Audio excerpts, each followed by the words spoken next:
So BRS నాయకులు ఎద్దేవా చేస్తూ ఉన్నారు సార్, ఈ 11 నెలల్లో 27వసారి ఇది ఢిల్లీకి వెళ్ళడం రేవంత్ రెడ్డి అని చెప్పేసి. సో ఎందుకు బీఆర్ఎస్ పదే పదే సీఎం ఢిల్లీ వెళ్ళినప్పుడల్లా ఇష్యూ చేస్తుంది?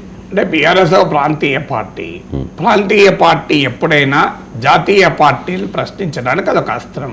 మీకు ఎన్టీ రామారావు పార్టీ పెట్టినప్పుడు ఆయన నినాదం కూడా అదే, ఢిల్లీ సింహాసనం పదాల ముందు తెలుగు వారి ఆత్మగౌరవాన్ని తాకట్టు పెడతారా అని.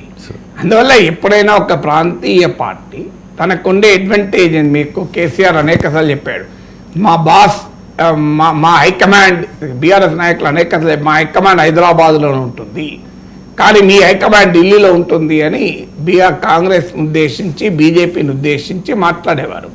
సో అందువల్ల జాతీయ పార్టీలు ఎప్పుడు కూడా ఈ క్వశ్చన్ ఎదుర్కొంటుంటాయి. సో జాతీయ పార్టీల్లో అనివార్య